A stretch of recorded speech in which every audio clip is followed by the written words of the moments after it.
आपका स्वागत है और यहां जानेंगे कि एआई क्या है। एआई का मतलब आर्टिफिशियल इंटेलिजेंस है।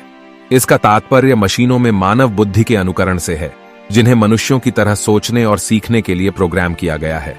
एआई के दो मुख्य प्रकार हैं। एक है नैरो एआई, जिसे कमजोर एआई भी कहा जाता है। इस प्रकार का एआई विशिष्ट कार्यों को करने के लिए डिजाइन किया गया है और यह एक विशेष डोमेन तक सीमित है। उदाहरणों में शामिल हैं सिरी और एलेक्सा जैसे आभासी निजी सहायक। और दूसरा है जनरल एआई, जिसे स्ट्रॉन्ग एआई के नाम से भी जाना जाता है। इस प्रकार की एआई में मानव बुद्धि के समान कार्यों की एक विस्तृत श्रृंखला में ज्ञान को समझने, सीखने और लागू करने की क्षमता होगी। क्या आप एआई का इतिहास जानते हैं? सबसे पहले आर्टिफिशियल इंटेलिजेंस शब्द 1956 में डार्टमाउथ सम्मेलन में गढ़ा गया था। शोधकर्ता ऐसी मशीनें बनाने की संभावना तलाशने के लिए एकत्र हुए जो मानव बुद्धि का अनुकरण कर सकें। फिर 1950 से 1960 के दशक की शुरुआत में एआई अनुसंधान ने ज्ञान का प्रतिनिधित्व करने के लिए औपचारिक नियमों और तर्क का उपयोग करते हुए प्रतीकात्मक प्रसंस्करण पर ध्यान केंद्रित किया। इसी तरह 1980 के वर्ष में एआई अनुसंधान विशेषज्ञ प्रणालियों की ओर स्थानांतरित हो गया, जो विशेष डोमेन में विशिष्ट समस्याओं को हल करने के लिए ज्ञान के आधार का उपयोग करता था। विकास के चरण में 1990 से 2000 की शुरुआत में ध्यान वापस मशीन सीखने की तकनीकों जैसे तंत्रिका नेटवर्क और सांख्यिकीय मॉडल पर स्थानांतरित हो गया। इन दृष्टिकोणों ने कंप्यूटरों को डेटा से पैटर्न सीखने की अनुमति दी और कंप्यूटर विजन और प्राकृतिक भाषा प्रसंस्करण जैसे क्षेत्रों में प्रगति की। हाल ही में 2010 के बाद से एआई के रूप में बड़ी मात्रा में डेटा और अधिक शक्तिशाली कंप्यूटिंग संसाधनों की उपलब्धता के साथ गहन शिक्षा को प्रमुखता मिली। डीप न्यूरल नेटवर्क ने छवि और वाक पहचान और भाषा अनुवाद में उल्लेखनीय सफलता हासिल की है। क्या आप जानते हैं कि कंप्यूटर और एआई शब्द सुनने में एक जैसे लगते हैं, लेकिन उनकी अवधारणाएं अलग अलग हैं? आइए जानते हैं उसके बारे में। यदि हम दोनों के उद्देश्य पर आते हैं तो हम पाते हैं कि एक कंप्यूटर एक सामान्य उद्देश्यीय उपकरण है जो दिए गए निर्देशों के आधार पर कई प्रकार के कार्यों को निष्पादित कर सकता है, जबकि एआई कंप्यूटर विज्ञान का एक विशिष्ट क्षेत्र है जो बुद्धिमान सिस्टम बनाने पर केंद्रित है, जो मानव जैसी बुद्धि का अनुकरण कर सकता है।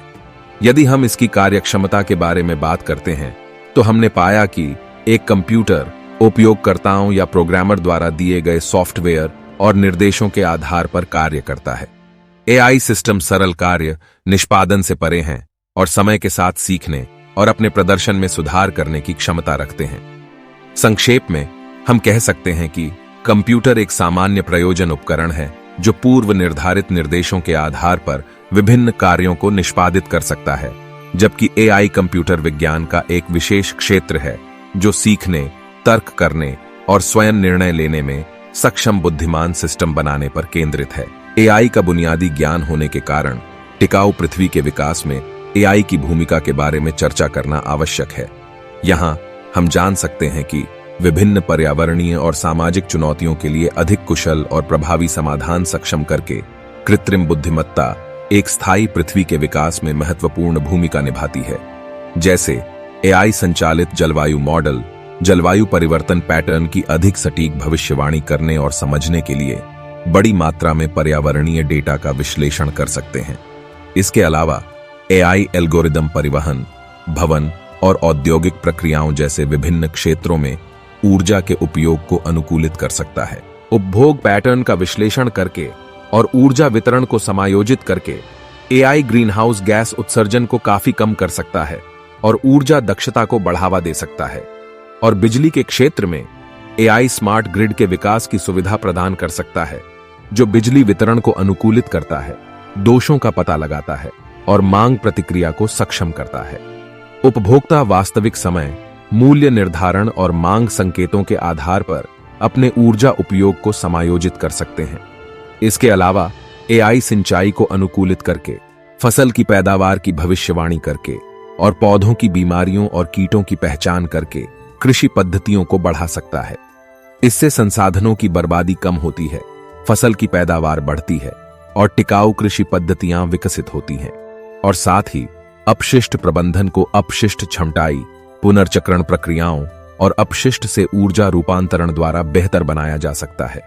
अंतिम लेकिन महत्वपूर्ण बात हेल्थ केयर और सार्वजनिक स्वास्थ्य के क्षेत्र में है, जहां एआई रोग निगरानी, प्रारंभिक प्रकोप का पता लगाने और दवा की खोज में सहायता कर सकता है, जिससे प्रारंभिक चरण में सार्वजनिक स्वास्थ्य और महामारी संबंधी तैयारियों में सुधार हो सकता है।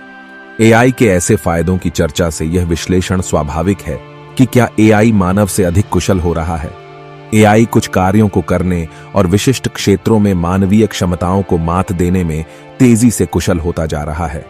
हालांकि यह ध्यान रखना महत्वपूर्ण है कि एआई और मानव बुद्धि प्रकृति में मौलिक रूप से भिन्न है और प्रत्येक की अपनी ताकत और सीमाएं हैं। जबकि एआई विशिष्ट कार्यों में मनुष्यों से बेहतर प्रदर्शन कर सकता है, लेकिन इसमें मानव बुद्धि की समग्र और रचनात्मक सोच क्षमताओं का अभाव है। इन स्थितियों को ध्यान में रखते हुए एआई को नियंत्रित करना आवश्यक है। आजकल जब एआई मानव निर्माण के कई क्षेत्रों में शामिल हो गया है, एआई को नियंत्रित करने के लिए कुछ तकनीकें या विचार हैं। सरकारों और नियामक निकायों को व्यापक नीतियां और कानून विकसित करने चाहिए जो एआई अनुसंधान, विकास और तैनाती को नियंत्रित करें।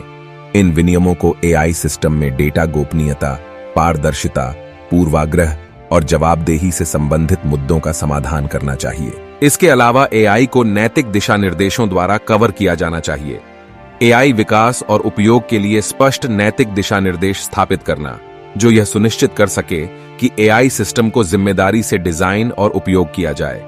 सिरी और एलेक्सा जैसे वर्चुअल असिस्टेंट से लेकर स्ट्रीमिंग प्लेटफॉर्म पर वैयक्तिकृत अनुशंसाओं तक रोजमर्रा की जिंदगी में एआई व्यापक है।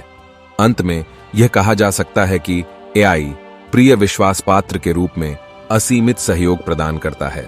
ज्ञान के विशाल भंडार, अटूट समर्थन और समझ के साथ यह एक सहानुभूतिपूर्ण कान, ज्ञान का झरना और अंतहीन मनोरंजन का स्रोत है। हमें इसका उपयोग मानव जाति की भलाई के साथ साथ अपनी प्यारी पृथ्वी की भलाई के लिए भी करना चाहिए। इस वीडियो को अंत तक देखने के लिए धन्यवाद। आशा है कि आपने इस वीडियो के माध्यम से कुछ ज्ञान या जानकारी प्राप्त की होगी और अपने बहुमूल्य समय का सदुपयोग किया होगा।